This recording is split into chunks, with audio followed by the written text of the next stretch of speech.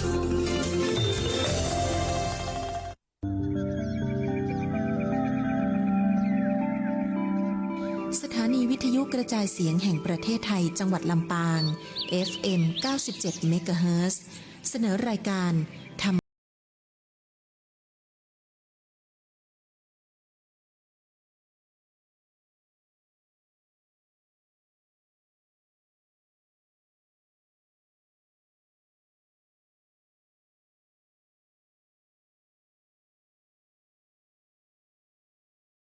ปานาติปาตาเวรมณีอทินนาทานาเวรมณีกาเมมุสาสุราเม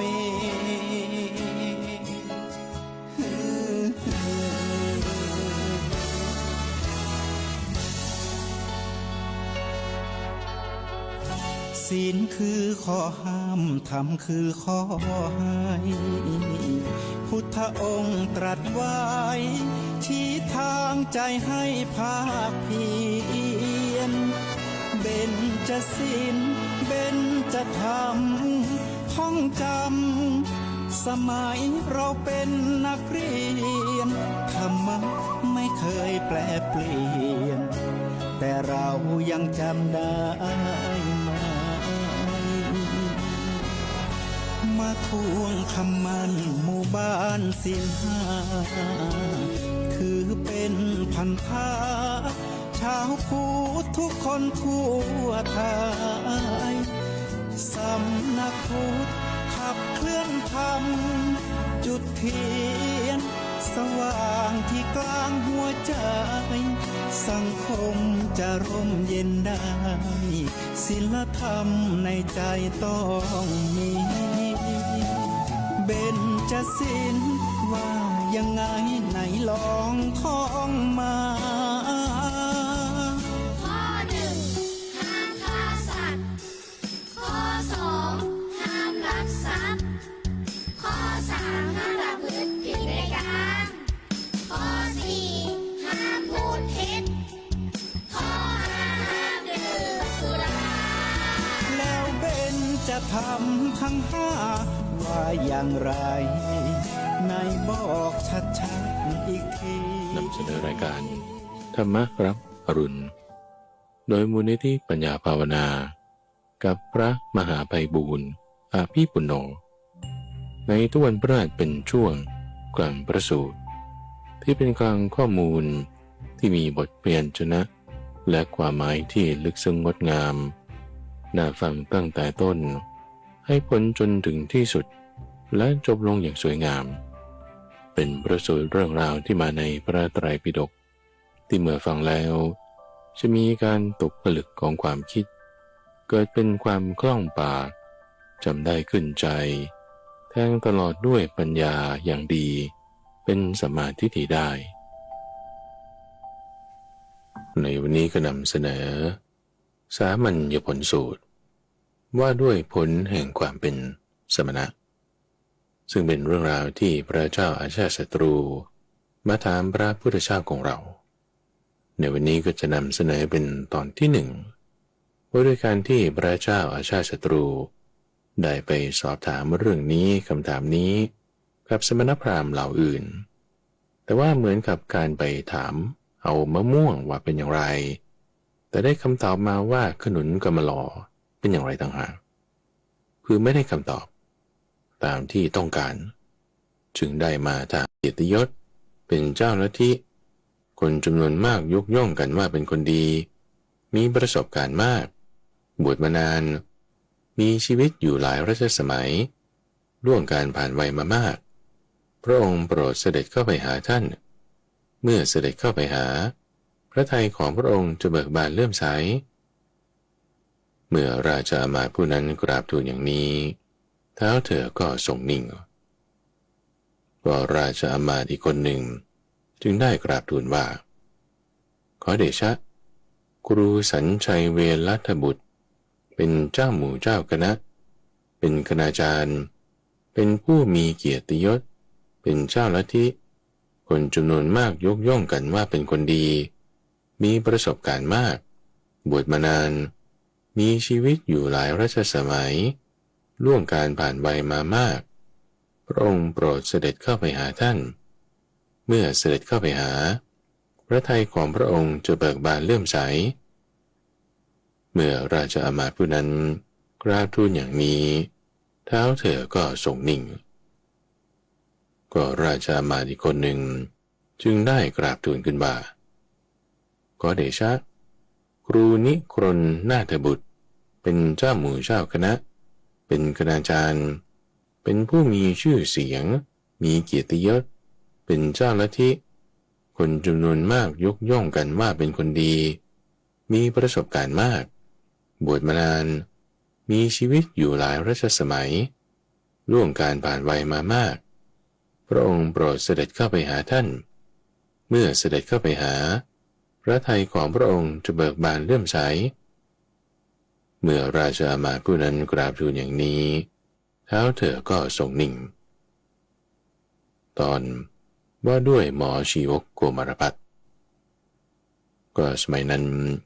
หมอชีวกโกมารพัสนั่งนิ่งอยู่ณที่ไม่ไกลจากพระเจ้าอาชาติศัตรูเวเทหิบุตรเท้าเธอจึงตรัสถามหมอชีวกโกมารพัสว่าสหายชีวกะทำไมท่านจึงนิ่งอยู่เล่าขอเดชะพระผู้มีพระภาคทรงเป็นพระอรหันต์ทรงตรัสรู้ด้วยพระองค์เองประทับอยู่ที่สวนมะม่วงของข้าพระพุทธเจ้าพร้อมด้วยภิกษุสงฆ์หมู่ใหญ่จำนวน 1,250 รูปพระองค์มีกิตติศัพท์อันกระจรไปอย่างนี้ว่าแม้เพราะเหตุอย่างนี้พระผู้มีพระภาคเจ้านั้นเป็นพระอรหันต์ตรัสรู้ชอบโดยพระองค์เองเพียบพร้อมด้วยวิชาและจรณะเสด็จไปดีรู้แจ้งโลกเป็นสารถีที่ฝึกผู้ที่ควรฝึกได้อย่างยอดเยี่ยมเป็นศาสดาของเทวดาและมนุษย์เป็นพระพุทธเจ้าเป็นพระผู้มีพระภาคพระองค์โปรดเสด็จเข้าไปเฝ้าพระผู้มีพระภาคพระองค์นั้นเมื่อเสด็จเข้าไปเฝ้าพระทัยของพระองค์จะเบิกบานเลื่อมใสชีวกะถ้าอย่างนั้นเธอจงจัดสั่งให้เตรียมขบวนช้างเถิดหมอชีวกโกมารพัสจึงกราบทูลรับสนองพระบรมราชโองการแล้วสั่งให้เตรียมช้างพัง500 เชือกช้างพระที่นั่งแล้วกราบทูลว่าขบวนช้างพร้อมแล้วขอเชิญใต้ฝ่าละอองธุลีพระบาทโปรดเสด็จพระเจ้าข้าต่อมาพระเจ้าอาชาติศัตรูเวเทหิบุตรโปรดให้สตรี500 คนขึ้นช้างพังเชือกละ1 คนแล้วส่งช้างพระที่นั่งมีผู้ถือครบเพลิงเสด็จออกจากกรุงราชคฤห์ด้วยราชานุภาพอันยิ่งใหญ่สมพระเกียรติไปสวนมะม่วงของหมอชีวกโกมารพัสพอใกล้จะถึงสวนมะม่วงเท้าเธอหวาดระแวงมีโลมชาติชูชันคือคนลุกสู้จึงตรัสกับหมอชีวกว่าสหายชีวกะท่านไม่ได้หลอกเราไม่ได้ลวงเราไม่ได้นำเรามาให้ศัตรูหรอกหรือก็ภิกษุสงฆ์หมู่ใหญ่จำนวน 1,250 รูปทำไมจึงไม่มีเสียงจามเสียงกระแอมหรือเสียงพูดคุยกันเลยหมอชีวกโกมารพัสจึงได้กราบทูลว่าพระองค์อย่าได้ทรงหวาดระแวงไปเลยหมอชีวกโกมารพัสจึงได้ทูลตอบว่าพระองค์อย่าได้ทรงระแวงไปเลยพระเจ้าข้าหม่อมฉันไม่ได้หลอกพระองค์ไม่ได้ลวงพระองค์ไม่ได้นำพระองค์มาให้ศัตรูหรอกขอเดชะพระองค์โปรดเสด็จเข้าไปเถิดนั่นยังมีแสงประทีปตามอยู่ในหอนั่งตอนพระเจ้าอาชาติศัตรูถามเรื่องผลแห่งความเป็นสมณะท้าวเธอจึงได้เสด็จเข้าไปโดยขบวนช้างพระที่นั่งจนสุดทางแล้วเสด็จลงจากช้างพระที่นั่งเข้าทางประตูหอนั่งตรัสถามหมอชีวกโกมารพัสว่าสหายชีวกะพระผู้มีพระภาคโป ประทับอยู่ที่ไหนหมอชีวกจึงได้ทูลตอบว่าขอเดชะผู้ที่ประทับนั่งพิงเสากลางผินพระพักตร์ไปทางทิศตะวันออกข้างหน้าภิกษุสงฆ์นั่นแหละคือพระผู้มีพระภาคพระเจ้าข้าลำดับนั้นพระเจ้าอาชาติศัตรูผู้เวเทหิบุตรจึงเสด็จเข้าไปเฝ้าพระผู้มีพระภาคถึงที่ประทับแล้วได้ประทับยืนอยู่ณที่สมควรทรงชำเลืองเห็นภิกษุสงฆ์สงบนิ่งเหมือนสระน้ำใสจึงทรงเปล่งอุทานว่าขอให้อุทัยพัฒกุมารลูกของเราจงมีความสงบอย่างภิกษุสงฆ์ในเวลานี้เถิดพระผู้มีพระภาคจึงตรัสว่ามหาบพิตรพระองค์เสด็จมาตามความรักบัญชาแล้วเธอจึงกราบทูลว่าอุทัยพัฒกุมารเป็นที่รักของหม่อมฉันขอให้เธอจงมีความสงบอย่างภิกษุสงฆ์ในเวลานี้เถิดพระเจ้าข้าลำดับนั้นแล้วเธอจึงได้ทรงกราบพระผู้มีพระภาคทรงไหว้ภิกษุสงฆ์แล้วประทับนั่งณที่สมควรข้างหนึ่งได้กราบทูลกับพระผู้มีพระภาคว่าข้าแต่พระองค์ผู้เจริญหม่อมฉันขอวโรกาสทูลถามปัญหาบางอย่างกับพระองค์หากพระองค์จะประทานโอกาสเพื่อจะทรงตอบปัญหาของหม่อมฉันพระผู้มีพระภาคจึงได้ตรัสว่าเชิญตามประสงค์เถิดมหาบพิตรลำดับนั้นพระเจ้าอาชาติศัตรูเวเทหิบุตร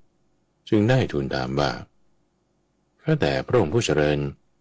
อาชีพที่อาศัยศิลปะเหล่านี้คือพลช้างพลม้าพลรถพลธนูพนักงานเชิญธงพนักงานจัดกระบวนทัพพวกจัดส่งเสบียงราชนิกูลผู้เป็นนายทหารระดับสูงพลอาสาขุนพลพลกล้าพลสวมเกราะพวกท่าเรือนเบี้ยพวกทำขนมช่างกระบกพนักงานเครื่องสงฆ์พวกพ่อครัวช่างดอกไม้ช่างย้อมช่างหูช่างจักสานช่างหม้อนักคำนวณนักบัญชีหรืออาชีพที่อาศัยศิลปะอย่างอื่นทำนองนี้คนเหล่านั้นได้รับผลจากอาชีพที่อาศัยศิลปะที่เห็นประจักษ์มาเลี้ยงชีพในปัจจุบันจึงบำรุงตนเองบ้างบิดามารดาบุตรภรยามิตรสหายให้เป็นสุขบำเพ็ญทักษิณาในสมณพราหมณ์ซึ่งมีผลมากเป็นไปเพื่อให้ได้อารมณ์ดีมีสุขเป็นผลให้เกิดในสวรรค์พระองค์จะทรงบัญญัติผลแห่งความเป็นสมณะที่เห็นประจักษ์ในปัจจุบันได้เช่นนั้นบ้างหรือไม่พระผู้มีพระภาคจึงได้ตรัสถามว่ามหาบพิตรพระองค์ทรงจำได้หรือไม่ว่าปัญหาข้อนี้ได้ตรัสถามสมณพราหมณ์อื่นมาบ้างแล้วหรือหม่อมฉันจำได้ว่าเคยถามปัญหาข้อนี้กับสมณพราหมณ์เหล่าอื่นมาบ้างแล้วก็ท่านเหล่านั้นตอบว่าอย่างไรหากไม่หนักพระทัยเชิญพระองค์ตรัสเล่าให้ฟังเถิดก็ณสถานที่ที่มีพระผู้มีพระภาคหรือผู้เปรียบดังพระผู้มีพระภาคนั่งอยู่หม่อมฉันไม่หนักใจเลยพระเจ้าข้าถ้าอย่างนั้นเชิญพระองค์ตรัสเถิดมหาบพิตรเรื่องลัทธิของครูปุรุณกัสสปะพระเจ้าอาชาติศัตรูผู้เวเทหิบุตรจึงได้กราบทูลว่าข้าแต่พระผู้เจริญก็คราวหนึ่งในกรุงราชคฤห์นี้หม่อมฉันเข้าไปหาครูปุรุณกัสสปะถึงที่อยู่เจรจาปราศัยกันพอคุ้นเคยดีได้นั่งลงถามครูปุรุณกัสสปะคำถามดังนั้นครูปุรุณกัสสปะก็ตอบข้าพระองค์ว่ามหาบพิตรเมื่อบุคคลทำเองหรือใช้ให้ผู้อื่นทำตัดเองหรือใช้ให้ผู้อื่นตัดเบียดเบียนเองหรือใช้ให้ผู้อื่นเบียดเบียนทำให้เศร้าโศกเองหรือใช้ให้ผู้อื่นทำให้เศร้าโศกทำให้ลำบากเองหรือใช้ให้ผู้อื่นทำให้ลำบาก ดิ้นรนเองหรือใช้ให้ผู้อื่นทำให้ดิ้นรน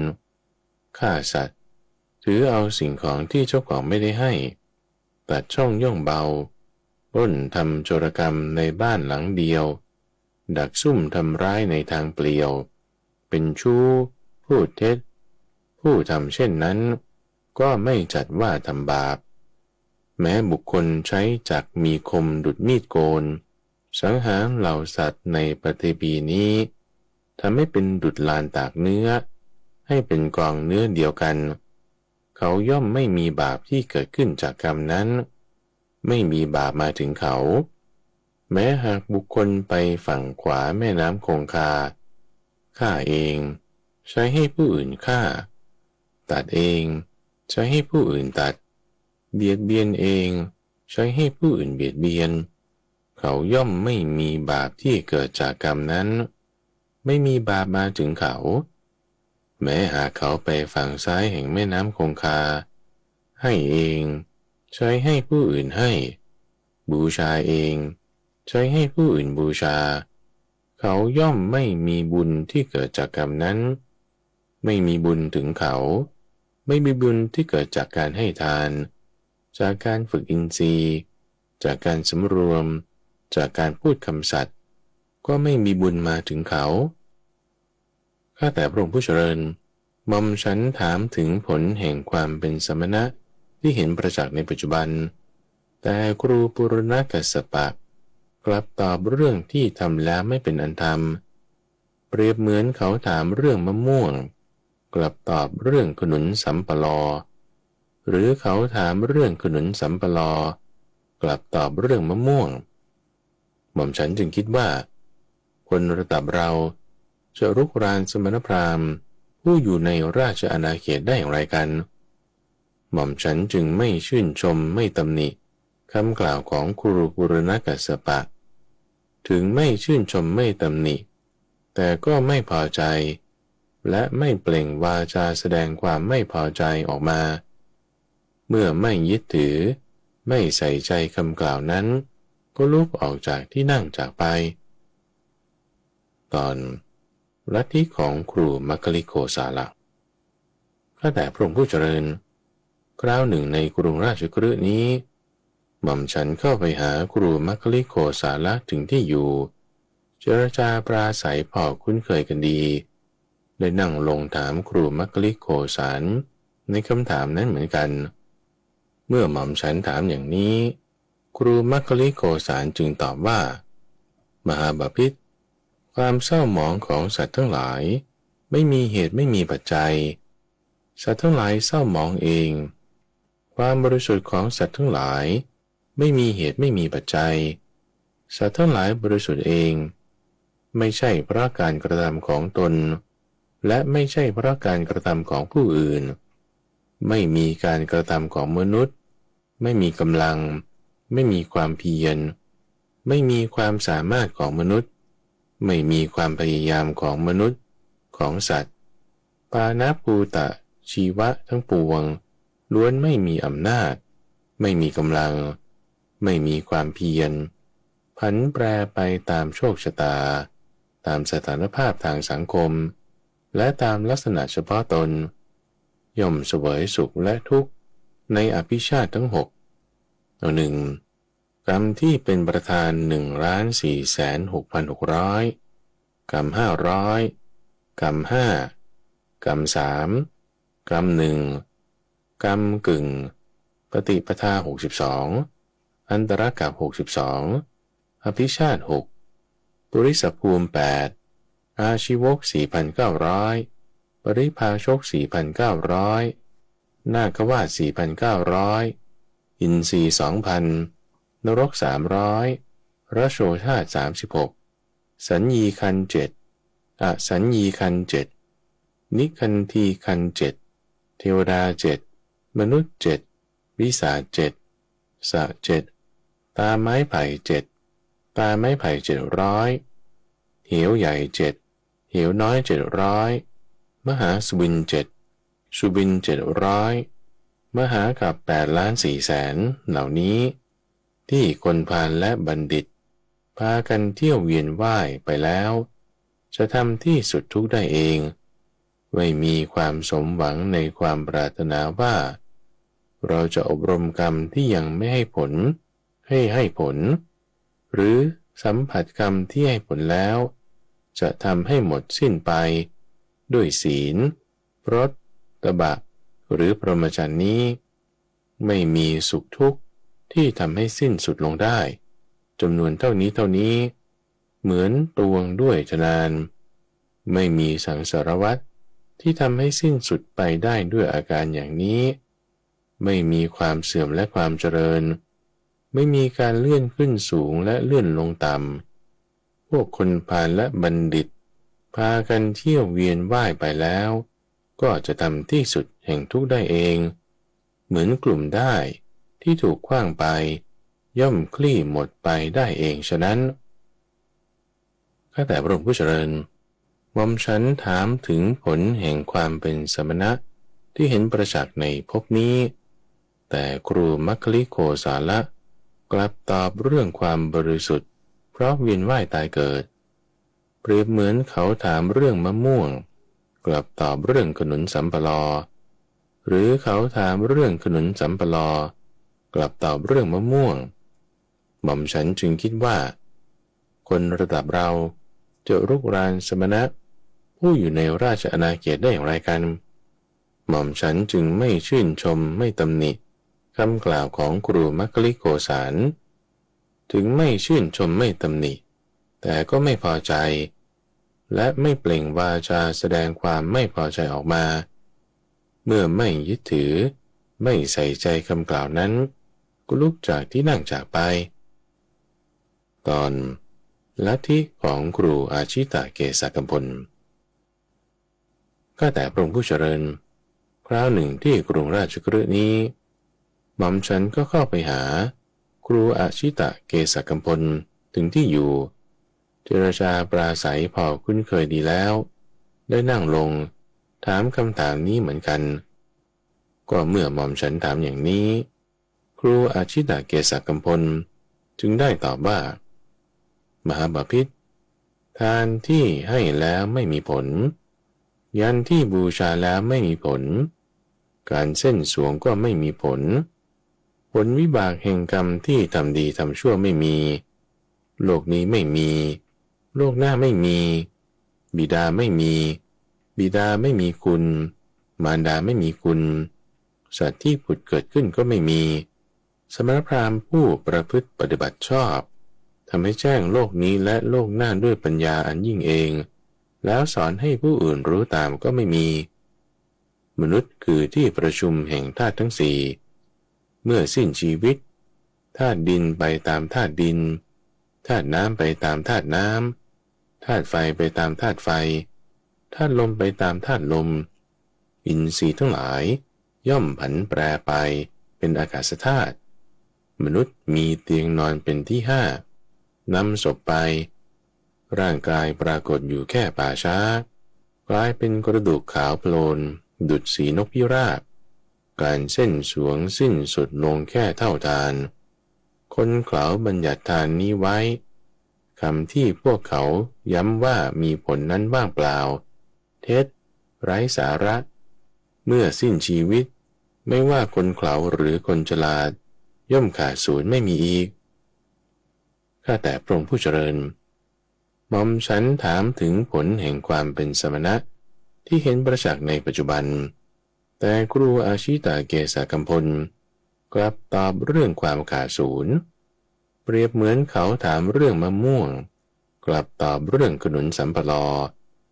หรือเขาถามเรื่องขนุนสำปะลอกลับตอบเรื่องมะม่วงหม่อมฉันจึงคิดว่าคนระดับเราจะรุกรานสมณพราหมณ์ผู้อยู่ในราชอาณาเขตได้อย่างไรกันหม่อมฉันจึงไม่ชื่นชมไม่ตำหนิคำกล่าวของครูอาชิตะเกษกัมพลถึงไม่ชื่นชมไม่ตำหนิแต่ก็ไม่พอใจและไม่เปล่งวาจาแสดงความไม่พอใจออกมาเมื่อไม่ยึดถือไม่ใส่ใจคำกล่าวนั้นก็ได้ลุกจากที่นั่งจากไปตอนลัทธิของครูปะกุทะกะใจนะ ข้าแต่พระองค์ผู้เจริญคราวหนึ่งในกรุงราชคฤห์นี้หม่อมฉันเข้าไปหาครูปากูทะกัจจยนะจึงที่อยู่เจรจาปราศัยพอคุ้นเคยดีได้นั่งลงถามครูปากูทะกัจจยนะในคำถามนี้เหมือนกันก็เมื่อหม่อมฉันถามอย่างนี้ครูปากูทะกัจจยนะก็ตอบว่ามหาบพิตรสภาวะเจ็ดกองนี้ไม่มีผู้สร้างไม่มีผู้บันดาลไม่มีผู้เนรมิตไม่มีผู้ให้เนรมิตยั่งยืนมั่นคงดุจยอดภูเขาดุจเสาระเนียดไม่หวั่นไหวไม่ผันแปรไม่กระทบกระทั่งกันไม่ก่อให้เกิดสุขหรือทุกข์หรือทั้งสุขและทุกข์แก่กันและกันสภาวะเจ็ดกองนั้นคืออะไรบ้างคือกองแห่งธาตุดินกองแห่งธาตุน้ำกองแห่งธาตุไฟกองแห่งธาตุลมกองสุขกองทุกข์กองชีวะสภาวะเจ็ดกองเหล่านี้ไม่มีผู้สร้างไม่มีผู้บันดาลไม่มีผู้เนรมิตไม่มีผู้ให้เนรมิตยังยืนมั่นคงดุจยอดภูเขาดุจเสาระเนียดไม่หวั่นไหวไม่ผันแปรไม่กระทบกระทั่งกันไม่ก่อให้เกิดสุขหรือทุกข์หรือทั้งสุขและทุกข์แก่กันและกันในสภาวะเจ็ดกองนั้นไม่มีผู้ฆ่าไม่มีผู้ใช้ให้ผู้อื่นฆ่าไม่มีผู้ฟังไม่มีผู้ใช้ให้คนอื่นฟังไม่มีผู้รู้ไม่มีผู้ทำให้คนอื่นรู้ใครก็ตามแม้จะเอาศาสตราคมตัดศีรษะใครก็ไม่ชื่อว่าปลงชีวิตใครได้เพราะเป็นเพียงศาสตราแทรกผ่านระหว่างสภาวะเจ็ดกองเท่านั้นเองข้าแต่พระองค์ผู้เจริญหม่อมฉันถามถึงผลแห่งการเป็นสมณะที่เห็นประจักษ์ได้ในภพนี้แต่ครูปากูทะกัจจยนะ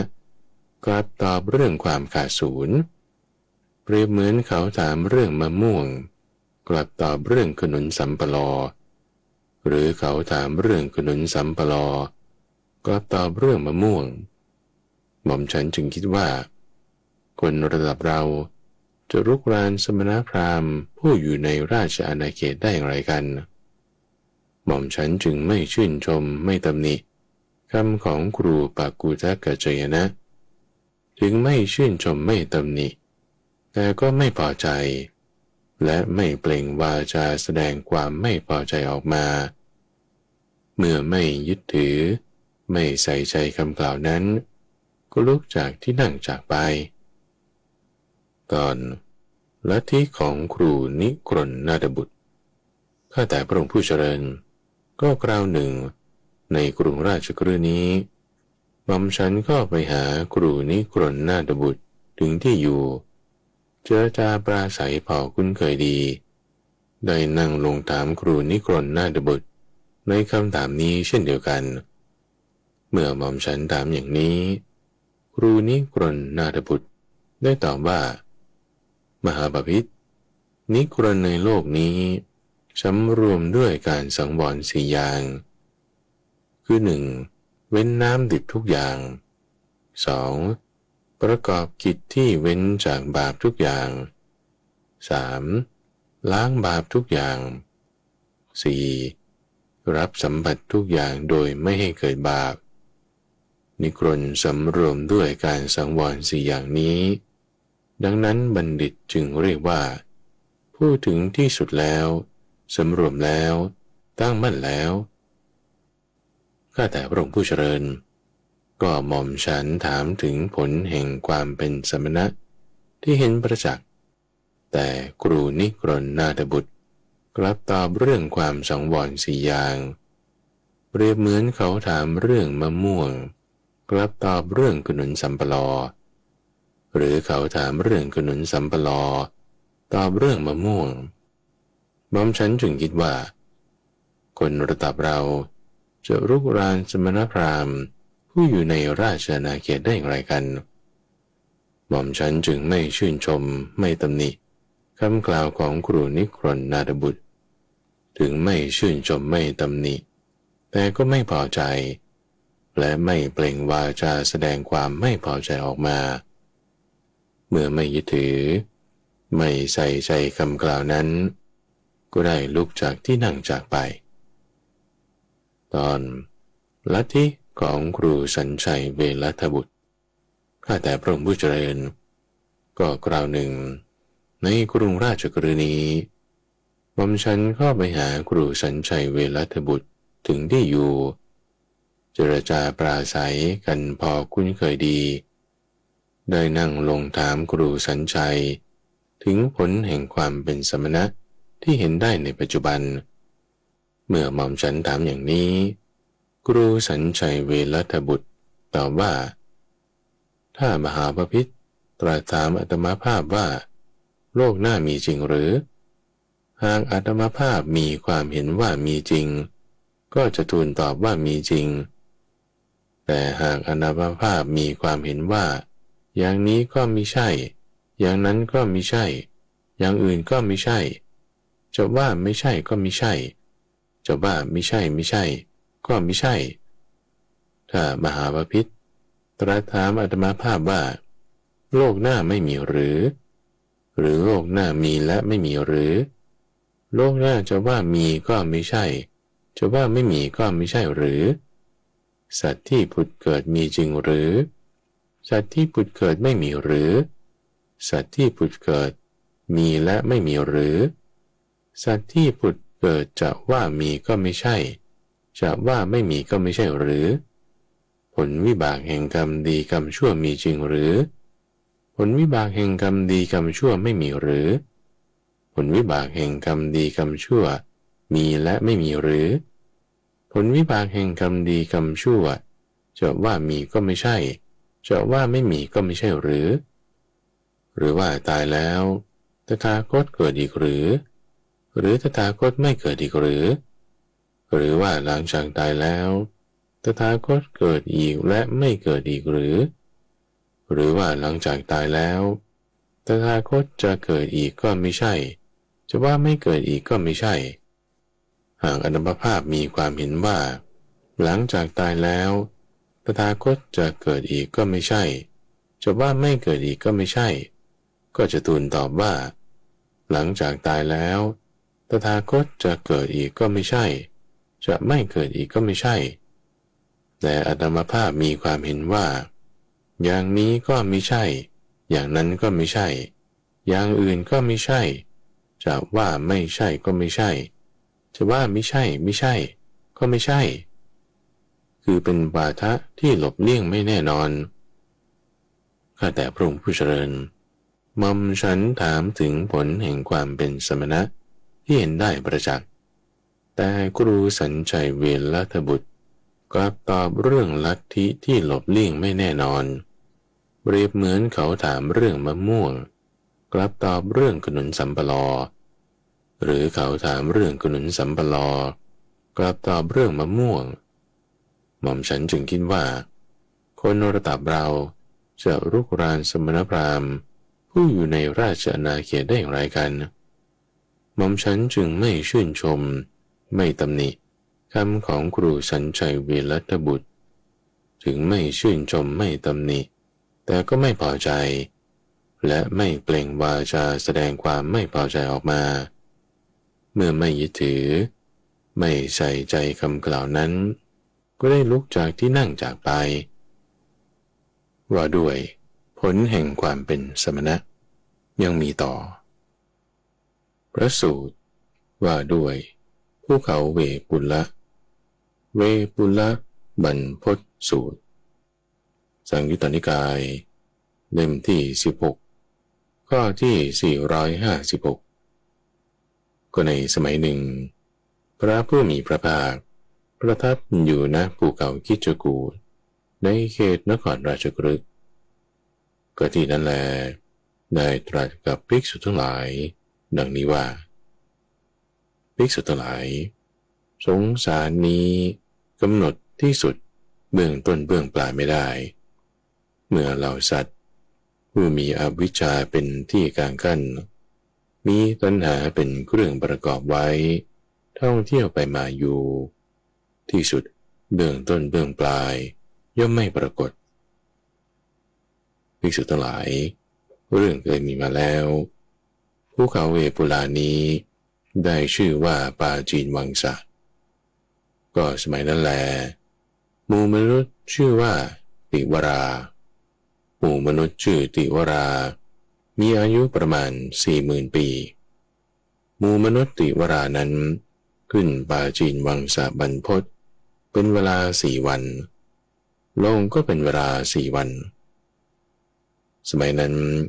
พระผู้มีพระภาคอรหันตสัมมาสัมพุทธเจ้าพระนามว่ากากุสันทะเสด็จอุบัติขึ้นในโลกพระผู้มีพระภาคกากุสันทะมีสาวกคู่หนึ่ง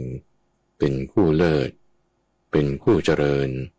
ชื่อว่าวิทูระและสันชีปะภิกษุทั้งหลายพวกเธอจงดูเถิดชื่อแห่งภูเขานี้นั้น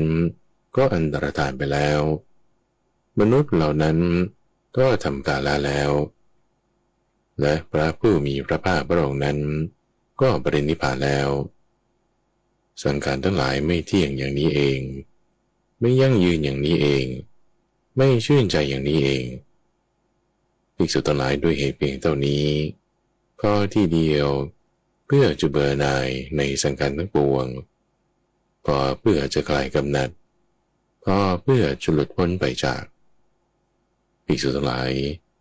เรื่องเคยมีมาแล้วในการก่อนภูเขาเวปุลละนี้ชื่อว่าวงกฏก็สมัยนั้นแลหมู่มนุษย์มีชื่อว่าโรหิตัสสะมีอายุประมาณ 30,000 ปีหมู่มนุษย์โรหิตัสสะ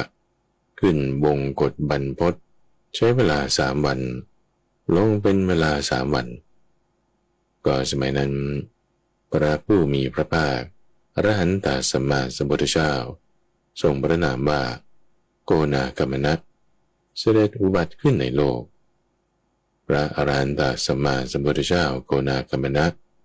มีพระสาวกคู่หนึ่งเป็นคู่เลิศเป็นคู่เจริญชื่อว่าพิยโยสะและอุตระภิกษุทั้งหลายพวกเธอจงดูเถิดชื่อแห่งภูเขานี้นั้นแล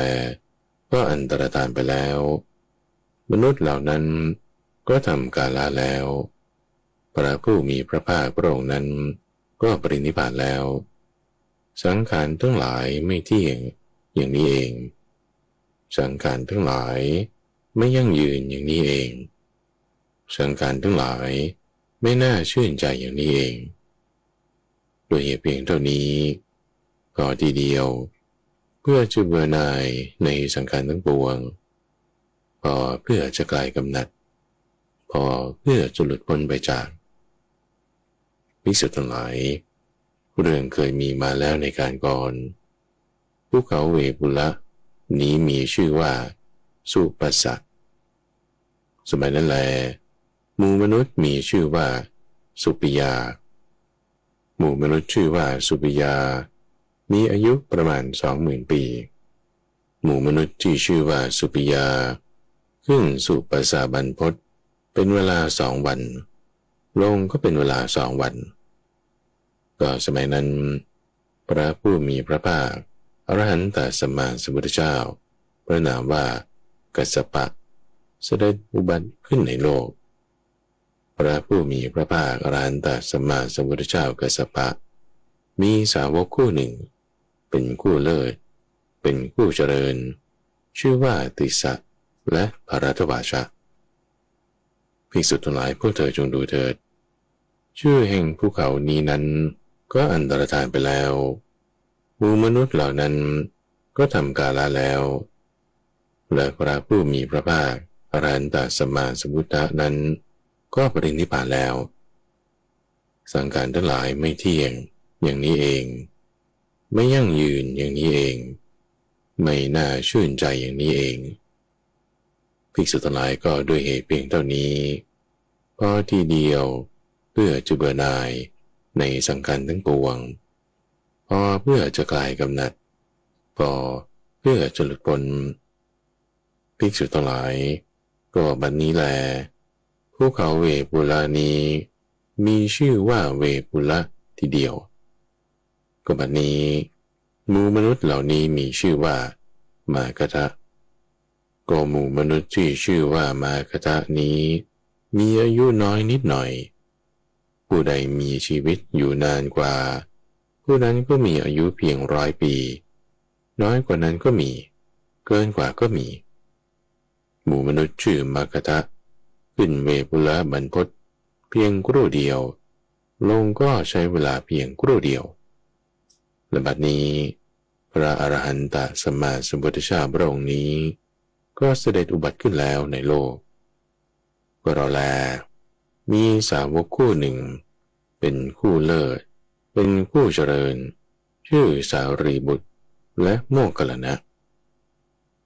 ภิกษุทั้งหลายชื่อแห่งภูเขานี้ก็จะอันตรธานไปหมู่มนุษย์เหล่านี้ก็จะทำกาละแล้วเราก็จะปรินิพพานดูความภิกษุทั้งหลายสังขารทั้งหลายไม่เที่ยงอย่างนี้เองไม่ยั่งยืนอย่างนี้เองไม่น่าชื่นใจอย่างนี้เองโดยเหตุเพียงเท่านี้พอทีเดียวเพื่อจะเบื่อหน่ายในสังขารทั้งปวงพอเพื่อจะคลายกำหนัดพอเพื่อจะหลุดพ้นไปจากพระผู้มีพระภาคจึงได้ตรัสคำที่เป็นคาถาสืบไปว่าปาจินวังสาบรรพตของหมู่มนุษย์ชื่อติวระวงกฎบรรพตของหมู่มนุษย์ชื่อโรหิตัสสะสุปสาบรรพตของหมู่มนุษย์ชื่อสุปิยาและเวปุละบรรพตของหมู่มนุษย์ชื่อมากทะสังขารทั้งหลายไม่เที่ยงหนอมีอันเกิดขึ้นและเสื่อมไปเป็นธรรมดาครั้นเกิดขึ้นแล้วย่อมดับไปความที่สังขารเหล่านั้นสงบระงับไปเป็นสุขดังนี้แหละพระสูตรว่าด้วยภูเขาอิสิคิลิอิสิคิลิสูตรมัชฌิมานิกายเล่มที่14ข้อที่133มีในสมัยหนึ่งพระผู้มีพระภาคประทับอยู่ที่ภูเขาอิสิคิลิเขตกรุงราชคฤห์และที่นั้นแลได้รับสั่งเรียกภิกษุทั้งหลายมาแล้วตรัสดังนี้ว่าภิกษุทั้งหลายพวกเธอเห็นภูเขาเวปาระนั่นไหมเห็นพระเจ้าข้าภิกษุทั้งหลายก็ภูเขาเวปาระนั่นมีชื่อเป็นอย่างหนึ่งมีบัญญัติเป็นอย่างหนึ่งภิกษุทั้งหลายก็เธอเห็นภูเขาปันทวะนั่นไหมเห็นพระเจ้าข้าก็แม้ภูเขาปันทวะนั่นก็มีชื่อเป็นอย่างหนึ่งมีบัญญัติเป็นอีกอย่างหนึ่งก็พวกเธอทั้งหลายเห็นภูเขาเวปุละนั่นไหมเห็นพระเจ้าข้าก็แม้ภูเขาเวปุละนั่นก็มีชื่อเป็นอย่างหนึ่งมีบัญญัติเป็นอีกอย่างหนึ่งก็พวกเธอทั้งหลายเห็นภูเขาคิชกูฏนั่นไหมเห็นพระเจ้าข้าก็แม้ภูเขาคิชกูฏนั่นก็มีชื่อเป็นอย่างหนึ่งมีบัญญัติเป็นอีกอย่างหนึ่งก็พวกเธอทั้งหลายเห็นภูเขาอิสิคิลินี้ไหมเห็นพระเจ้าข้า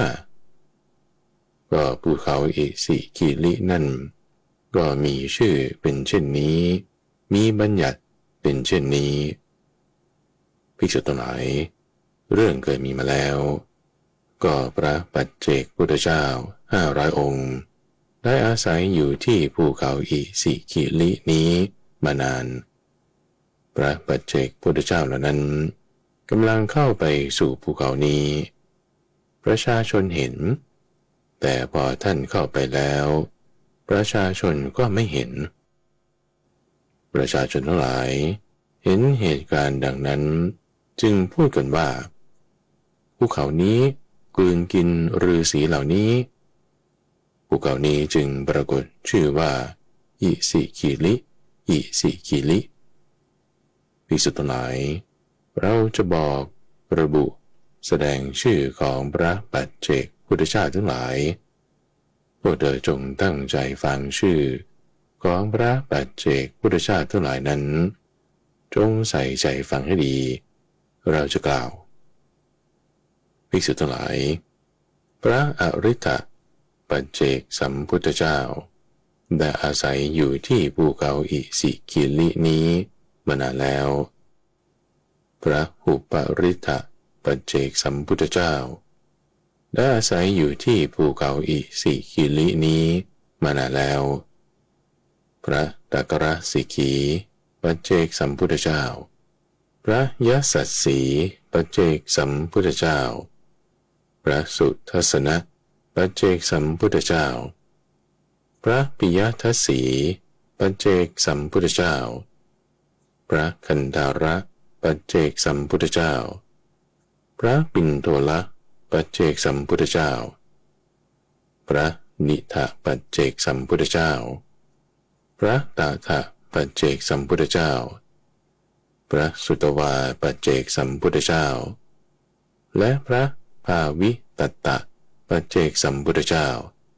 ได้อาศัยอยู่ที่ภูเขาอิสิคิลินี้มานานแล้วพวกเธอทั้งหลายจงตั้งใจฟังเราผู้ประกาศชื่อของพระปัจเจกพุทธเจ้าที่มีธรรมะเป็นสาระกว่าสรรพสัตว์ไม่มีความทุกข์ไม่มีความอยากได้บรรลุพระสัมมาสัมพุทธญาณเฉพาะตนผู้ปราศจากลูกศรคือตัณหาสูงกว่านรชนดังต่อไปนี้คือพระปัจเจกพุทธเจ้าผู้สิ้นตัณหาเริ่มนำไปสู่ภพคืออริยพุทธะหนึ่งอุปริทพุทธะหนึ่งตากรสิกีหนึ่งยัสสสีพุทธะหนึ่งสุทัสสนะพุทธะหนึ่งปิยทัสสีพุทธะหนึ่งคันธาระพุทธะหนึ่งปิณโตละพุทธะหนึ่งอุปาสปะพุทธะหนึ่งนิทะพุทธะหนึ่งตาทะพุทธะหนึ่งสุตวาพุทธะหนึ่งภาวิตัตถะพุทธะหนึ่งสุมัพพะพุทธะหนึ่งสุภะพุทธะหนึ่งเมตุละพุทธะหนึ่งอัตถมะพุทธะหนึ่งอสุเมฆะพุทธะหนึ่งอนิฆะพุทธะหนึ่งสุทธาถะพุทธะหนึ่งพระปัจเจกพุทธเจ้าผู้มีอานุภาพมากคือหิงคูพุทธะหนึ่งและหิงคะพุทธะอีกหนึ่งพระมุนีชื่อชาลี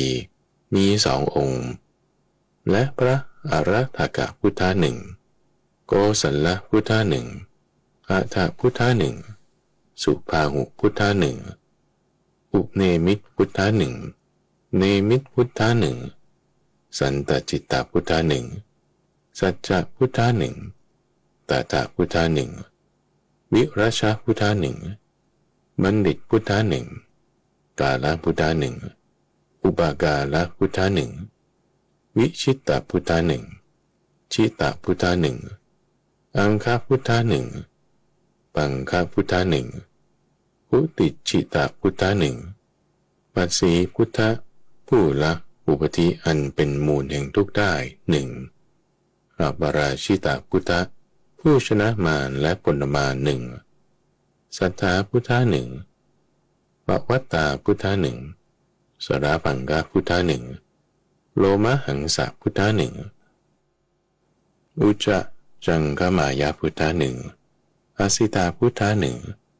อนาสวะพุทธะหนึ่งมโนมยิพุทธะหนึ่งพันธุมาพุทธะผู้ตัดขาดมานาได้หนึ่งตถาที่มุทธะหนึ่งวิมละพุทธะหนึ่งเกตุมาพุทธะหนึ่งเกตุมะปราคะพุทธะหนึ่งมาตังคาพุทธะหนึ่ง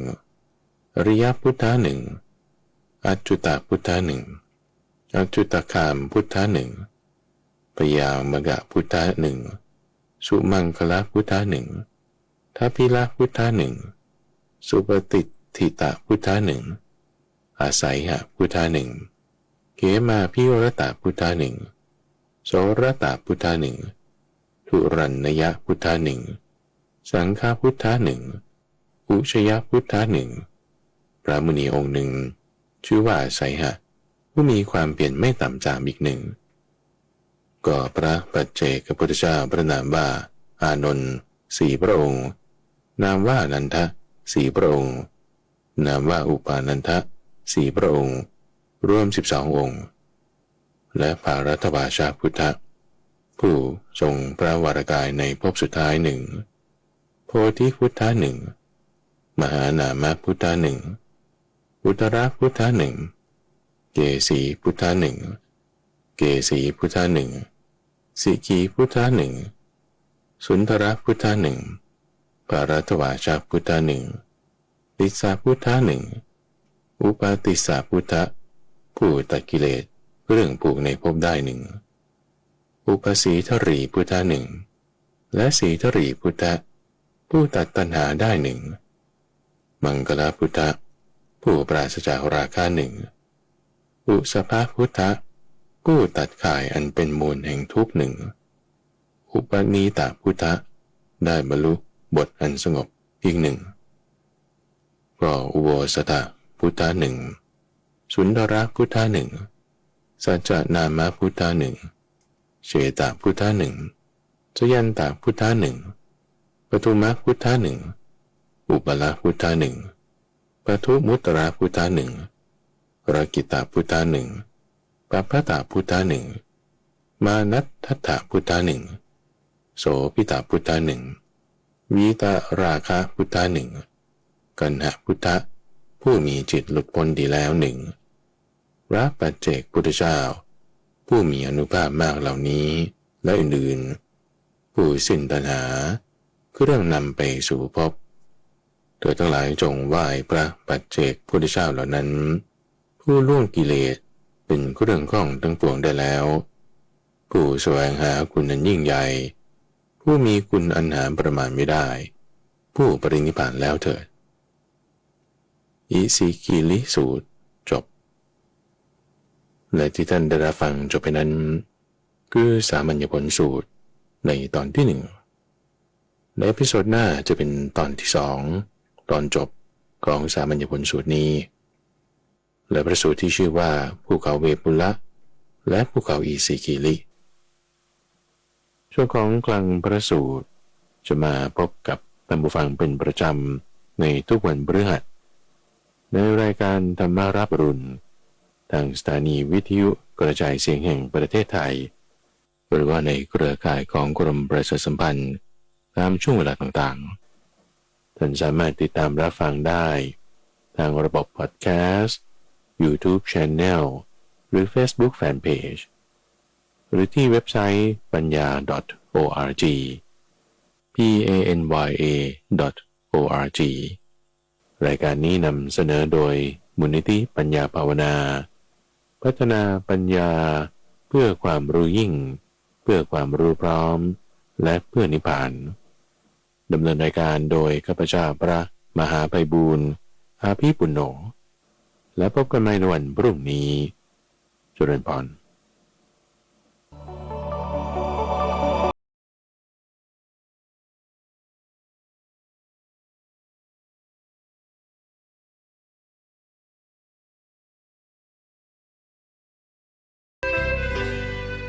ติดตามรับฟังรายการธรรมรับอรุณได้เป็นประจำทุกวัน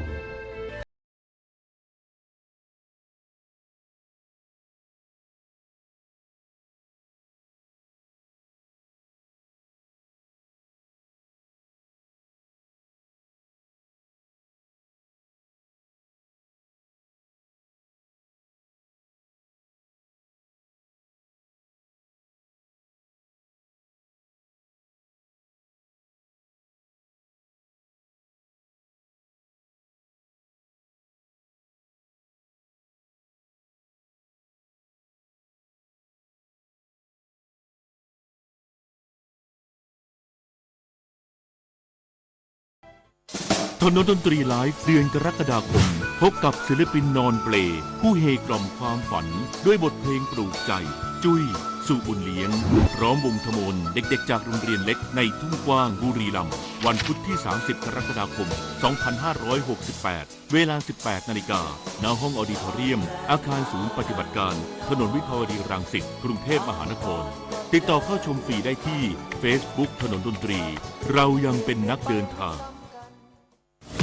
เดี๋ยวตามไปนะโอนเงินก่อน ตั้งแต่มีช่องทางออนไลน์ชีวิตง่ายขึ้นเยอะ ใจเย็นนะ จะทำอะไรต้องเช็คข้อมูลให้รอบคอบ มิจฉาชีพมันเยอะ แล้วจะป้องกันยังไงล่ะ ไม่บอกไม่กรอกข้อมูลส่วนตัวที่สำคัญ อย่ากดลิงก์ที่ไม่รู้แหล่งที่มา ไม่ใช้ Wi-Fi สาธารณะทำธุรกรรมการเงิน ตั้งรหัสผ่านที่เดายาก เปลี่ยนทุก 3-6 เดือน และออกจากระบบทุกครั้งเมื่อเลิกใช้งาน เท่านี้ก็ปลอดภัยมากขึ้นแล้วจ้า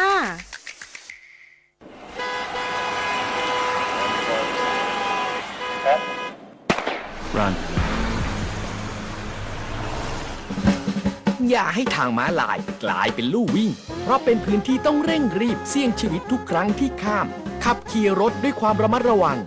เพียงแค่คุณ ยกคันเร่งเหยียบเบรก หยุดรถให้คนข้ามทางม้าลาย จะไปยากอะไร จริงไหมครับ ขอบคุณ ขอโทษ ขอบคุณ ขอโทษ ขอบคุณ ขอโทษคำที่ต้องจำให้ขึ้นใจ ท่องไว้ให้ติดปาก สร้างไมตรีมีน้ำใจให้แก่กันด้วย